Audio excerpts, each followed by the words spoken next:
everybody. So I'm from the community of Sant'Egidio, as I was told in the introduction.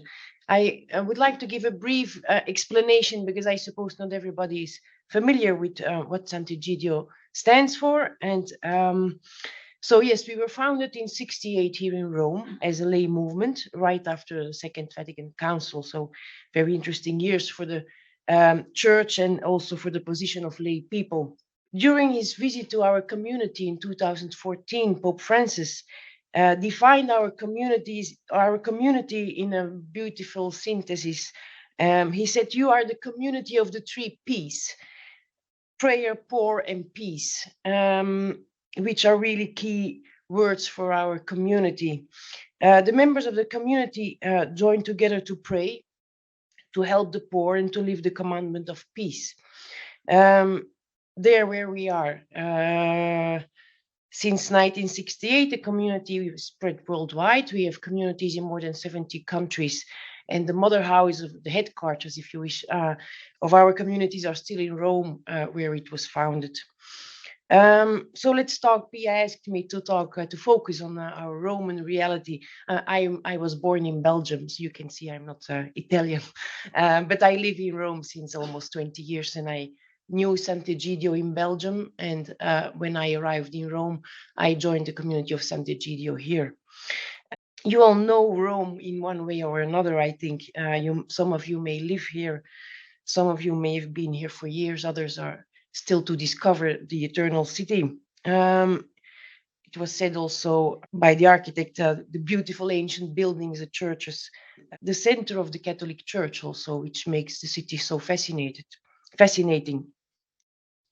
Sant'Egidio has brought us to the peripheries of Rome, which is a world to discover, and a world of huge poverty and of big difficulties. And not for, I think Pope Francis uses the word very often, the periphery of the city and the periphery of the world. There we are committed to solidarity and friendship with the poor. And I will just give in a nutshell some of our works there in the periphery. The community started in 68 with the School of Peace for poor children. There were still slums in Rome at that time.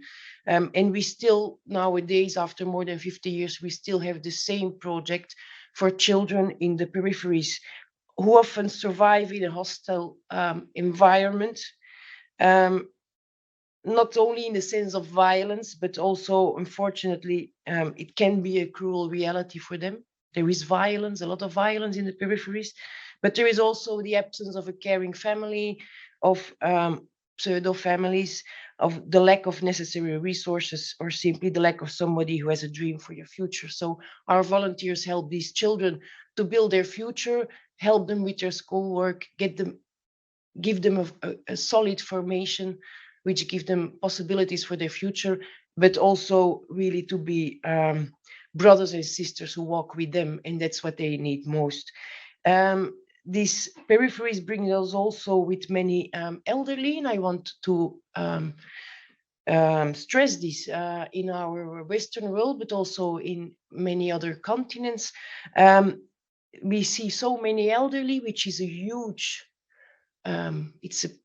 it's a nation of elderly people. Live long nowadays, but they live very often many years of loneliness, abandoned by many people at home or in institutes. And many of our volunteers go to visit them, give them a new life, give them new opportunities, and make sure that their last years of their life are not the worst ones, because sometimes they seem to be condemned to that.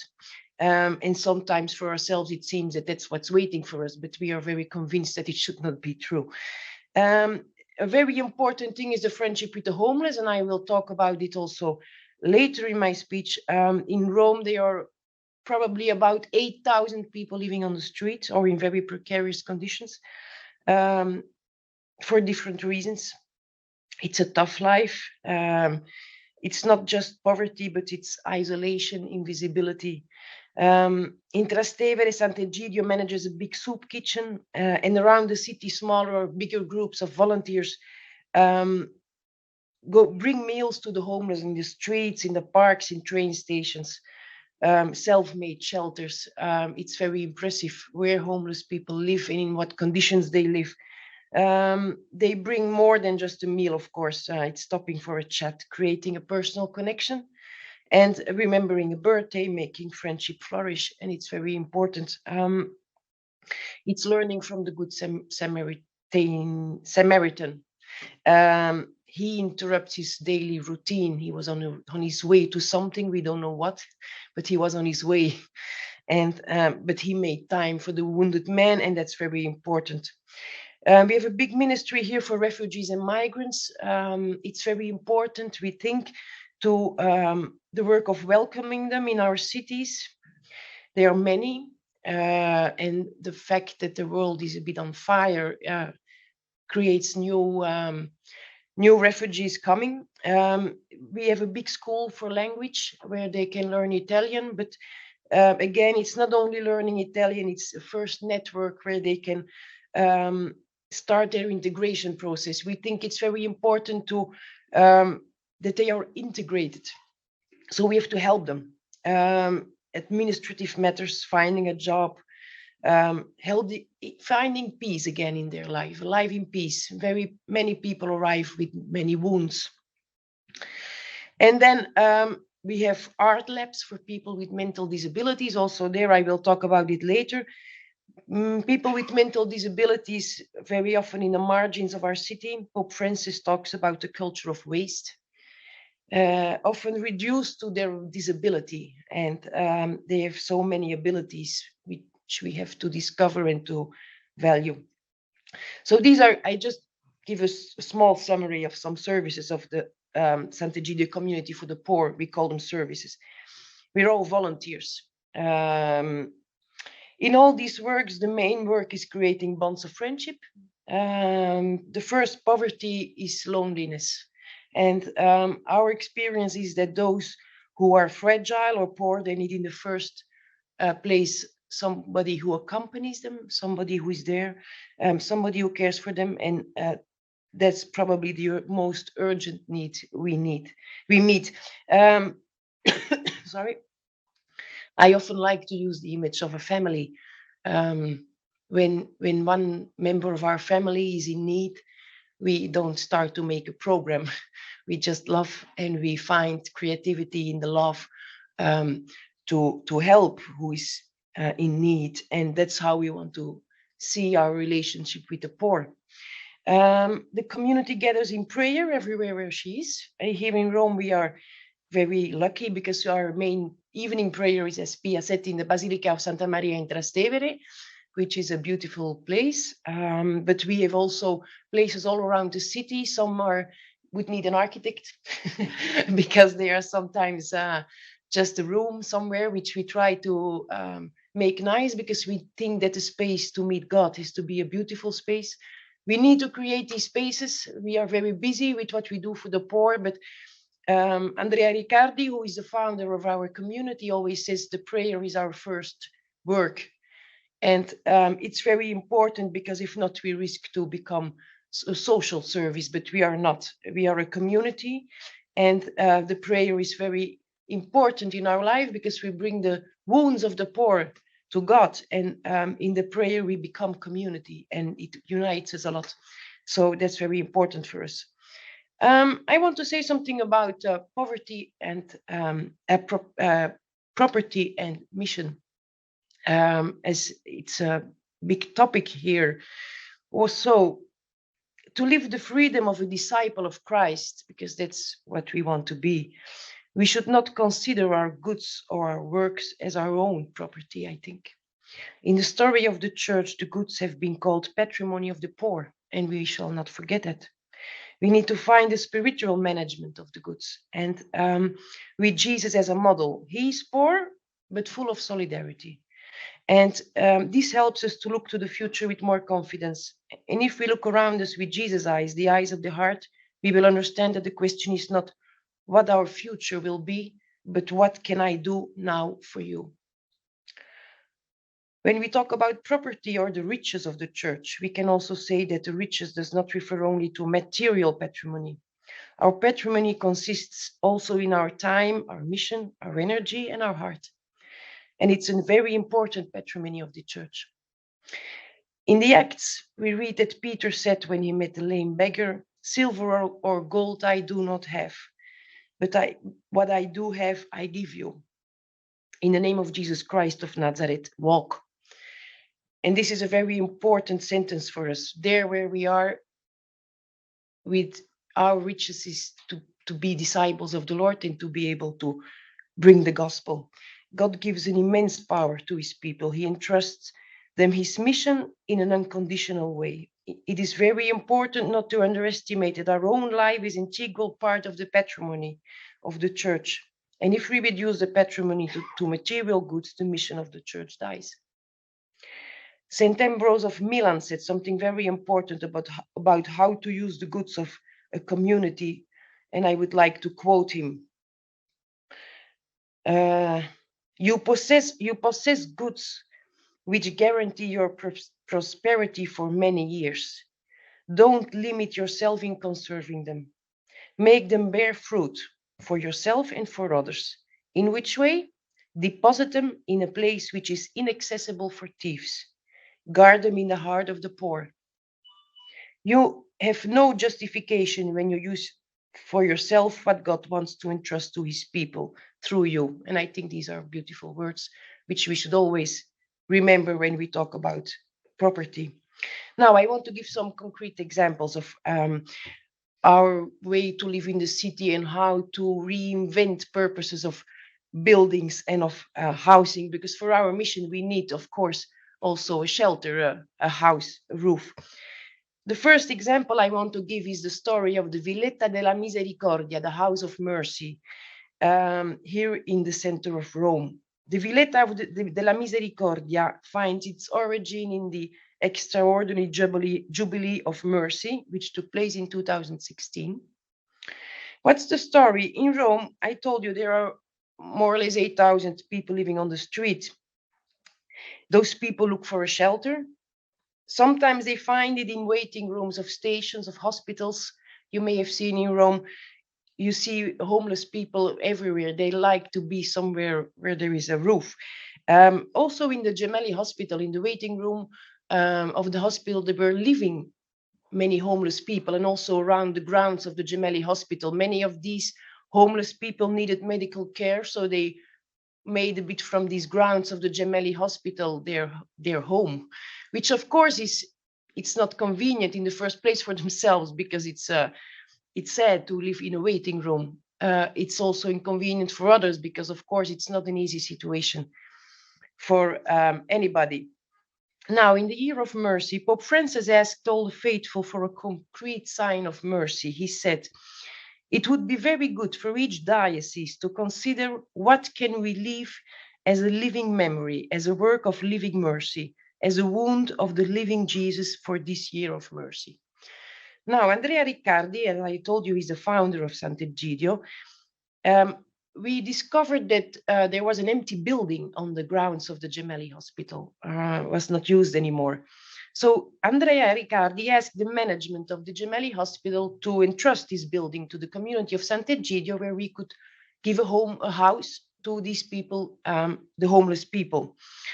It was a beautiful story because many actors were involved. The foundation, so the Gemelli Hospital accepted. They were very happy with this proposal, which was a bit creative also. You know, you have poor living there, an empty house. Let's just bring together the two things.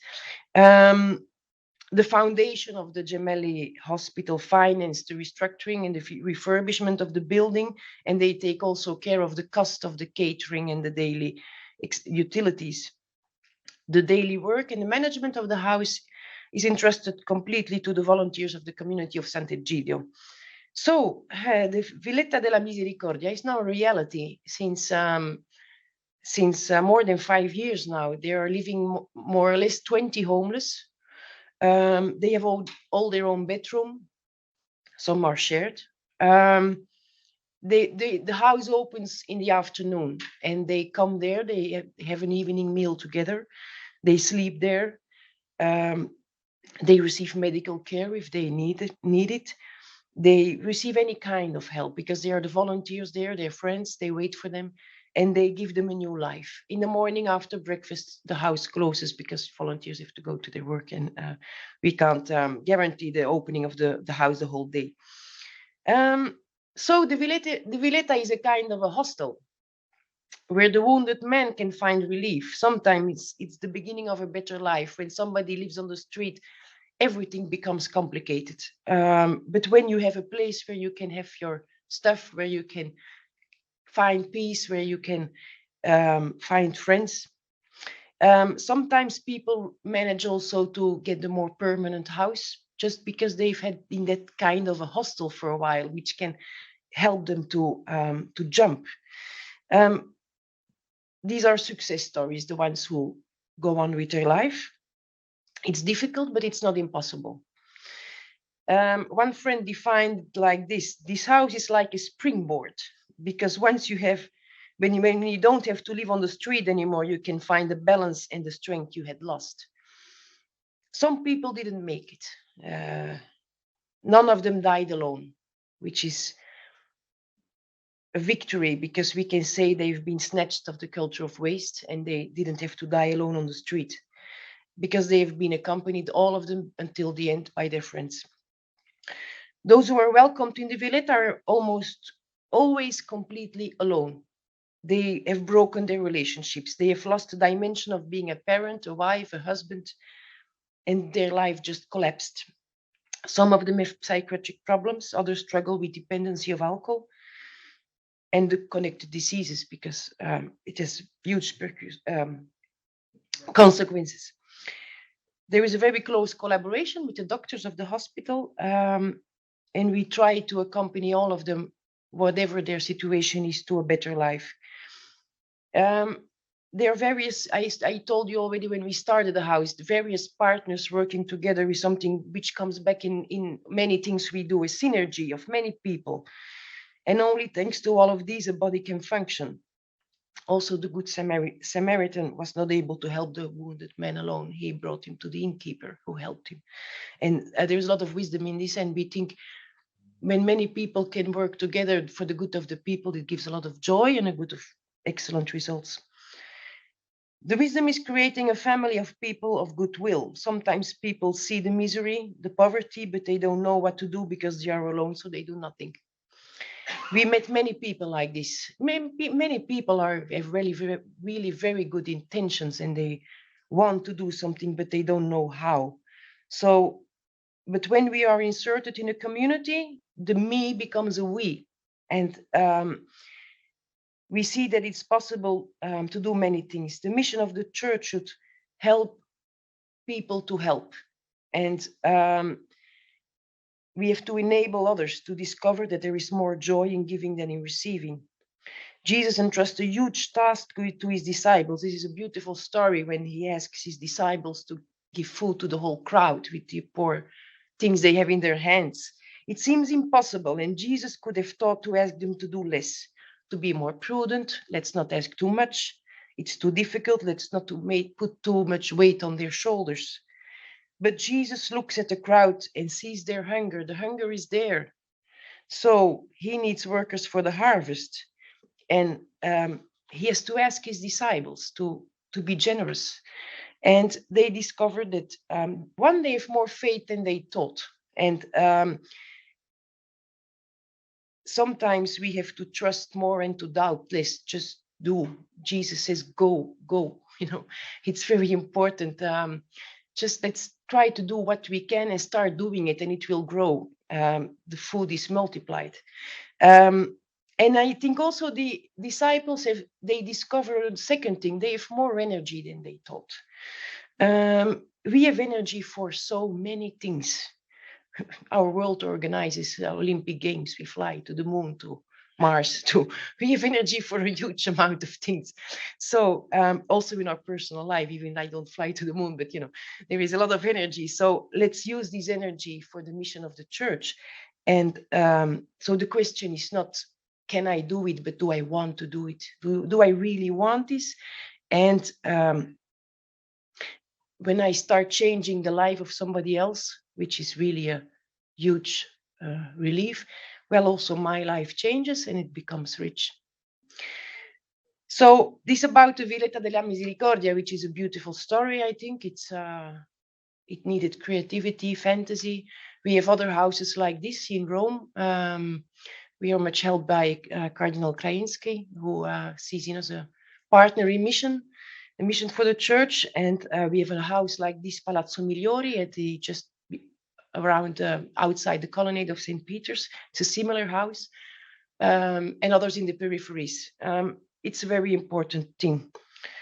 I want to tell you something about our work with the disabled, in which I'm involved also myself. Since many years, the community of Sant'Egidio accompanies people with mental disabilities. And when we talk about the culture of waste, it's easy to think of people with mental disabilities. Many of our friends, through their life, they've been denied decent training, education, formation, integration. Some of them are just told to sit down and to be quiet and do nothing, don't disturb, which is very sad, and it's a sign of nobody has ever dreamt for their life, I think. And this is really a sad part of our society. Now, in our city where everybody is in a hurry, we are running, competitivity dominates human relationships.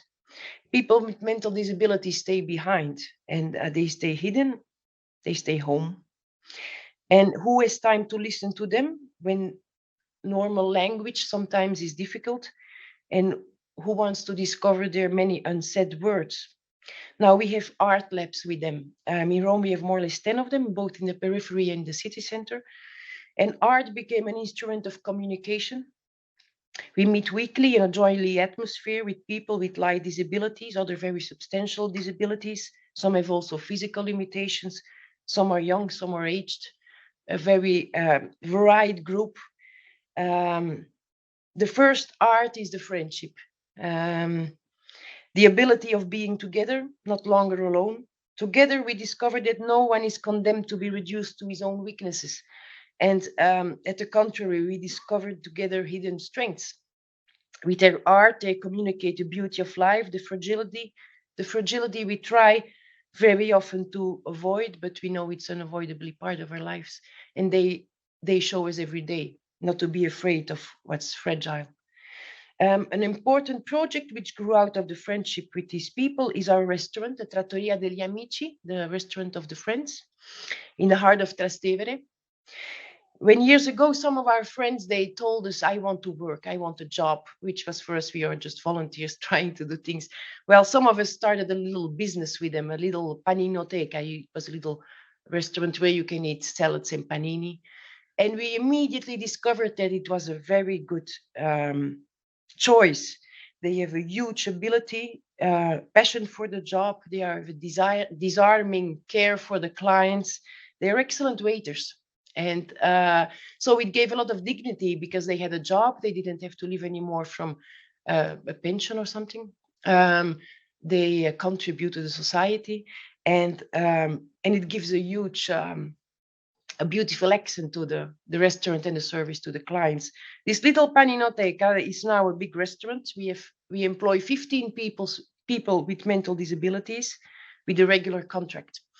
They work along with other personnel and take care of many clients together. We organize formation courses and to train others. We can't employ them all because our restaurant has a physical limit, but we have a project in which we have convinced other managers of restaurants in Rome to employ these people, and it's a success story because they like it a lot. It's really a win-win situation for everybody, and it gives this extra flair to their restaurant, and there is more humanity, more sympathy, and more joy. I think more dignity for everybody, and it shows that an inclusive society is possible, and it shows that our society gets more happiness when it's more inclusive.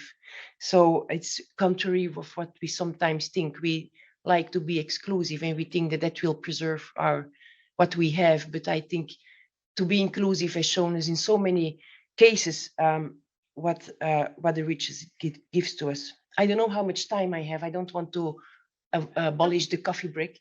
No. couple minutes. That way Okay. there's time for question and answer. Okay, I'll conclude. Sure. Because I wanted to say something about co-housing, because there was somebody who had a question before, and I found it very interesting. I will just say it in a very, very short way. We have, in the past years, developed many projects of co-housing. Poor people, elderly, people with disabilities, people who were living or are living on the street, migrants, to create small projects where people can live together. We think our future, we live long nowadays. We will have long years of an elderly age. And we think we should not stay alone. So we have created many projects where an elderly lady lives with a migrant, or an elderly lady lives with a person with light disabilities. And eventually we send some help to the house. And it's very easy, relatively easy. We don't need so much for it. It's just enough that we have somewhere somebody has a house, or maybe somebody who remained widow, and they've place in their house, they don't want to stay alone. Well, let's try to create a new family, and it works very well. It's a very important thing, because I think it will be our future to work on these small projects, because people should not stay alone. Okay. I'll conclude. So besides, I want to conclude with a quote from the Pope, because that day when he defined us as a community of the three P's, prayer, poor, and peace, the Pope said also something about our mission, and I want to share it. He says that you don't distinguish between who is helping and who is being helped. The tension slowly ceases being tension and becomes an encounter, an embrace. It becomes unclear who helps and who is being helped. Who leads the action? Both of them. To say it better, the embrace leads. So I think these are beautiful words. We have to dare to dream. I think the mission of the church, the patrimony of the church, it has only sense if we dream, and there are many people waiting to hear the good news that the Lord is risen. We are after Easter, and our world needs peace, and we have to be people of peace and bring peace there where we are in the way we can. Thank you. Thank you, Sophie. I also visited one of my first encounters too with the projects that you do is at the Trattoria degli Amici in Trastevere, and I was there for dinner with friends. So I had no idea that it was quote unquote a project, because it doesn't look like that. And it wasn't until somebody with Down syndrome served me my food, and I went, what? And I looked around. But the restaurant is beautifully decorated, very contemporary, and the differently abled, I mean, that's really the best phrase. They also create art. And so Sant'Egidio has facilitated some very professional art exhibits throughout Italy. I'm still scheming on how I'm going to do that in the United States. I didn't get to do that when I was chancellor at Orange, but I'm working on it. And so my experience going there was, if they're disabled, I'm not sure what I am, because I can't create that art. And it's just a very beautiful experience. So would love to open this up to a few questions before our coffee break. It's been a very stimulating morning. Any questions for Sophie? Their projects are very diverse. Please, Ian. Ian Storer from Oakland, California. I'm almost in tears hearing the stories. It's wonderful. How many people are involved as volunteers, and are you just in Rome, or are you elsewhere in Italy? So yes, we are in 70 more or less, I think 70 countries in all continents, more or less. We are many. Yes, we are a big crowd. And what I like about it is that people can give a small contribution. People can give a bigger contribution. We are lay people. Everybody has to decide it. But our experience is nobody is excluded of helping. Nobody is, even there are many people who are poor themselves who help us. No, we think really nobody is too poor to help. So I'll explain. When we have in all peripheries of Rome around, they bring these meals to the poor in their neighborhoods. So it means that one group they prepare it starts with something else. Somebody goes and asks the grocery and the bakery to help us, we give some stuff to prepare the meals. And then there is a group who prepares the meals and they bring the bags to another place of distribution. And then there are maybe another group brings them physically to the homeless. And so it's a whole chain of solidarity, which is beautiful because it means that life changes thanks to the helping hands of so many people. And there are people who are daily involved in some service, in doing something. Other people, they just come once every time. We are many people, yes, and that's beautiful. Thank you very much. Before now, I never knew, or I've heard of the Sant'Egidio Community, but I've never really understood their mission, and I'm very much happy to have understood at least a part right now. My question is based on the beauty of what you guys are doing with regard to recuperating the sick, the poor, the disabled, the differently abled, and then all these. In my diocese, my bishop built a house for the old priests, and nobody had ever lived there, and nobody wants to go there. And up till now, that house is abandoned. It made me to understand that many people, as you rightly said, nobody wants to be alone.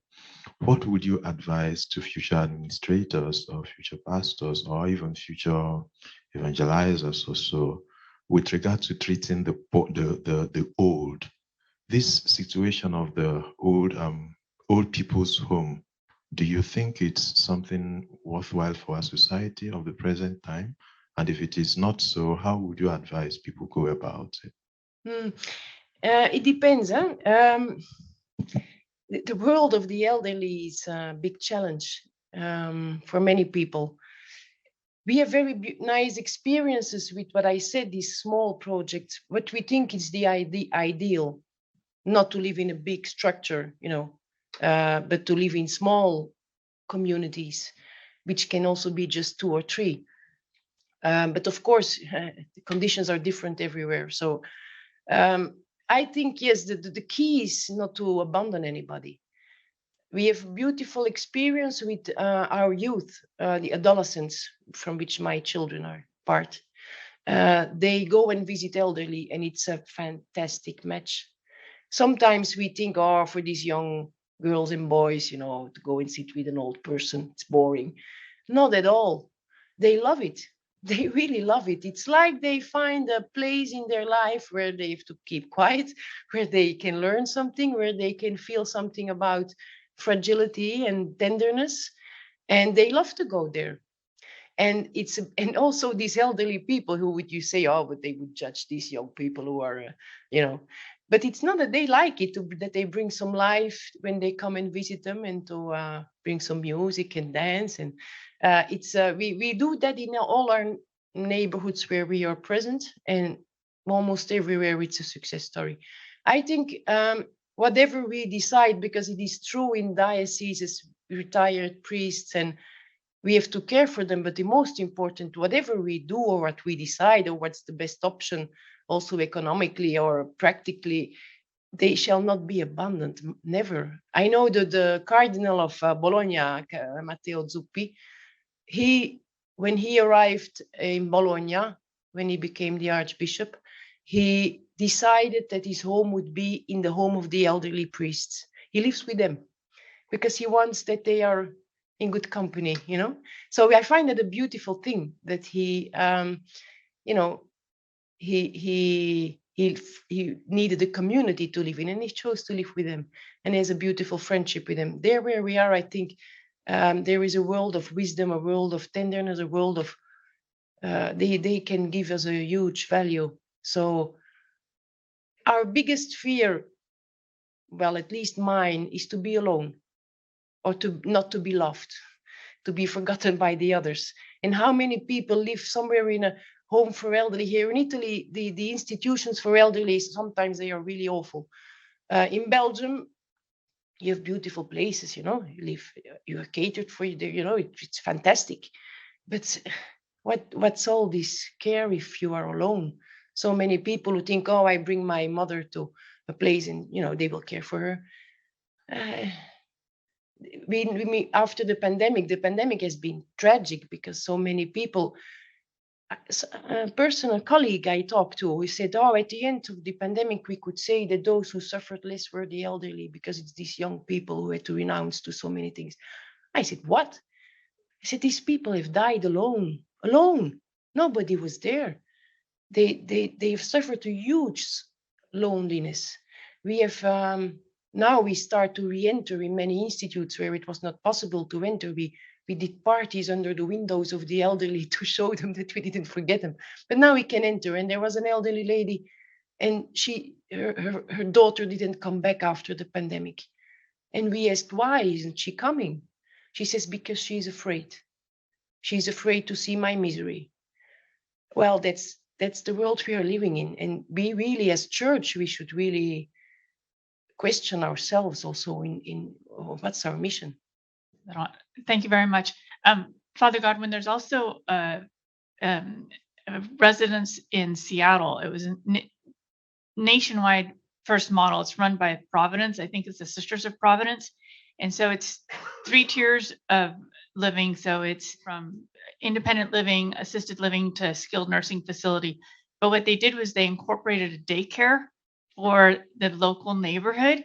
And I've volunteered in a few facilities or residences for the elderly, and that daycare, those children coming through there absolutely transforms the place. It feels alive in the best way. And so the residents are able to engage as much or as little as they want, but it's just transformative, and then it meets the needs of the community as well. Anyway. Sorry, can I just say, because another interesting thing is that when one retired, somebody had the age of retirement, maybe years ago somebody was old at the time. Now people are still young. They have still a lot of things to give. So we have projects, for example, in our language school for migrants. There's also these youth coming there, arriving there, come from a completely difficult environment. God knows what they've lived on their journey to Italy. And so we have now many of our elderly who go there in the afternoon, and they help these children with their homework, which is fantastic because everybody's happy. And so it's really about recreating life and happiness.